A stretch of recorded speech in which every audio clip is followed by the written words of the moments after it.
Assalamualaikum bang, tolong rakitin PC dong. Wih, mantap. Waalaikumsalam. Itu komponen yang dibawa lengkap nggak sih? Belum bang, cuman bawa casing Spark Pro, cooler, sama PSU dari GameX semua nih. Berarti itu belum lengkap. Males lah kalau nggak lengkap mah. Nanti aja lengkapin aja dulu. Nanti balik lagi. Tolong dong bang, pakai punya abang aja tuh yang itu. Nanti saya nyicil, sisanya ke abang nanti. Aduh, please lah bang. Kalau gak punya PC gaming, nanti saya dibully sama teman-teman. Kalau gak punya PC gaming RGB tuh, nanti dibully saya bang. Oh, bisa gitu ya? Kalau misalkan nggak punya PC gaming, bisa dibully temen ya? Iya bang, zaman sekarang mah. Zamannya udah gitu ya. Kasihan banget. Ya udah deh, saya rakitin. Tapi komponennya yang saya punya aja di sini, gitu ya. Jangan nawar. Oke. Makasih ya bang. Siap.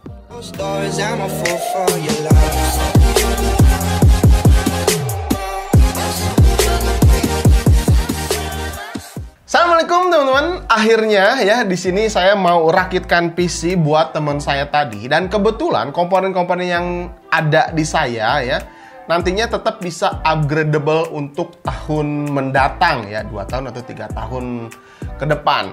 Nah, kebetulan untuk si prosesornya di sini saya menggunakan Intel generasi 12. Kenapa Bang bukan 13? Karena saya belum ada gitu. Jadi ya udah 12 aja dulu. Nah, untuk motherboardnya di sini saya menggunakan B660 ya. Soketnya udah LGA 1700. Terus tentunya ada si casing dari GameX Spark Pro. Nah, ini yang warna putih, ada juga yang warna hitamnya. Ada beberapa alasan. Alasan yang pertama, Core i5 12400F ini sudah support jika diduetkan dengan memori RAM DDR4 maupun DDR5. Jadi siapa tahu nanti mau upgrade motherboard pakai memori DDR5, terus RAM-nya DDR5, tetap si prosesornya ini nggak usah diganti, masih tetap bisa. Karena Mobo series 600 dan 700 ini masih menggunakan LGA 1700. Sama dengan si soket i5 12400F yang generasi 12 ini. Begitu juga dengan motherboard Biostar B660 yang saya pakai ini ya. Jikalau kamu mau upgrade prosesor ke Raptor Lake ya, Intel generasi 13, Mobo ini masih support dan bisa ditancap langsung. Tapi tetap ya menggunakan memori RAM DDR4. Tapi yang paling penting di sini tetap bisa upgrade ke Intel 13 si Raptor Lake. Jadi Mobo ini kalau misalkan kalian mau upgrade si prosesornya ke Core i5 Gen 13 ya tinggal ditancap aja. Ya, tambahan dari Mobo ini dia udah support PCIe 4.0x16 dan M.2 4.0 ya di Biostar B660MX E Pro ini. Nah, begitu juga dengan casing Spark Pro yang berukuran ATX ini. Misalkan nih ya mau ganti Mobo ke ukuran ATX tetap bisa. Mau ganti PGA RTX 4000 series yang super tebal pakai 3 slot expansion, tetap bisa dilepas pasang mode slot expansion si casingnya. Dan satu lagi tambahan airflow ya, intake si casing Spark Pro ini dari arah bawah.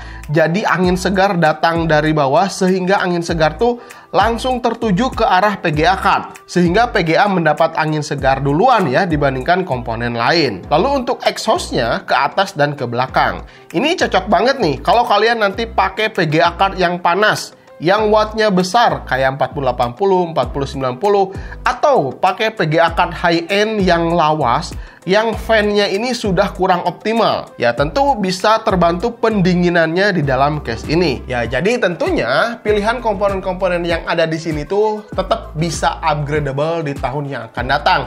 Yang paling memungkinkan sih untuk upgrade si prosesornya ya. Misalkan ini kan Gen 12, mau upgrade ke Gen 13 tinggal ditancap aja di Mobo B660 ini. Kalau untuk memori RAM saya pakai seperti biasa XPG D50G 2x8GB 3200 MHz.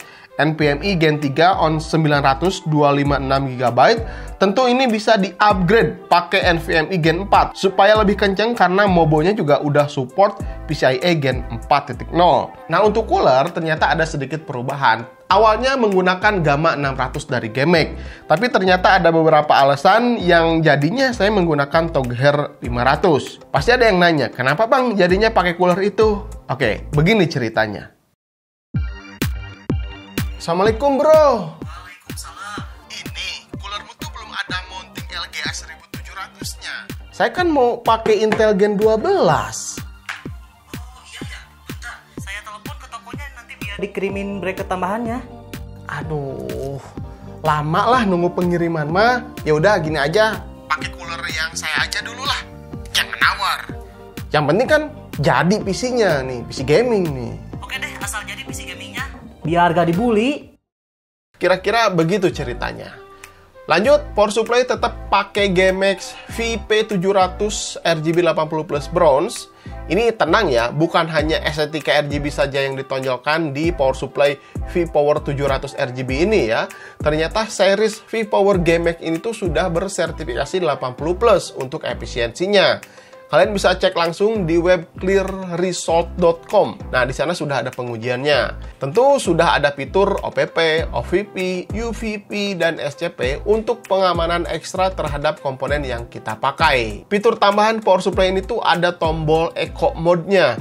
Jadi ini tuh mengurangi kebisingan tanpa meningkatkan suhu, memperpanjang umur kipas dengan mengurangi jumlah putaran kipas, mengoptimalkan pembuangan panas setiap saat ketika diperlukan, dan si fan berputar ketika berjalan di 50% load. Ya, jadi saya nggak khawatir lagi ya kalau mau tancapkan PGA-RTX 3050 ini. Ya, paling konsumsi PC-nya ini nggak akan lebih dari 300 watt, jadi masih sangat aman jika pakai power supply V-Power 700 watt RGB ini. Siapa tahu mau upgrade ke RTX 3060, 3070, ininya tentu masih kuat. Tambahan aja untuk membantu kegantengan dan memberikan angin segar, di sini saya tambahkan 5 fan GMX FN12 Rainbow ARGB. Oke, semuanya sudah terpasang dan inilah dia penampakan setelah jadi dirakit ya.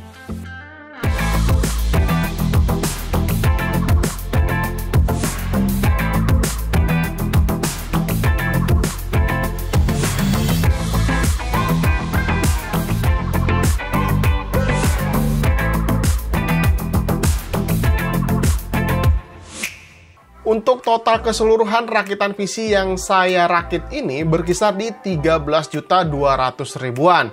Ini belum termasuk ongkir. Saya juga cantumkan di e-commerce, kalian bisa lihat di layar. Tuh, totalnya sekitar seperti itu udah termasuk diskon. Sekarang waktunya pengujian PC-nya ya. Gimana dengan performanya? Kita langsung saja tes. Let's go! Pengujian game pertama ada God of War resolusi 1080p, DLSS-nya quality, pengguna PGA sudah 99% di 115 watt. Ya, ini naik turun ya. Yang penting suhu PGA hanya di 64 derajat Celcius saja. Lalu penggunaan prosesor 51%-an dengan suhu di 63 derajat Celciusan. Pengujian ini saya lakukan dalam casing tertutup dan semua side panelnya saya pasang ya. Terus pengujian ini tuh di ruangan tanpa AC. Ya, ruangannya cukup gerah lah. Tapi tetap aman kan si suhu komponennya. Kalau urusan FPS, dia mendapatkan 50 FPS-an ketika main God of War ini. Ya memang ini cukup terkenal berat juga ya. Namun jika kalian ingin naikkan FPS-nya, tinggal ganti aja presetnya ke high dan FPS rata-rata menjadi 70-an. Game kedua, Horizon Zero Dawn nih. Resolusi 1080p, presetnya ultimate, penggunaan GPU masih sama, ini udah full load juga ya, 99%. Suhunya berkisar hanya di 66 derajat Celcius saja. Ini terbukti adem ya.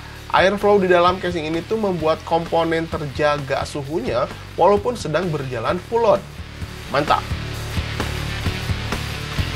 Game ketiga, game FPS nih, Apex Legends ya. Game ini tuh cukup berat di resolusi 1080p, presetnya paling mentok. Suhu PGA masih terkendali di 68 derajat Celciusan dan suhu prosesor di 65 derajat Celciusan dengan FPS yang sangat playable sekali di atas 130 FPS.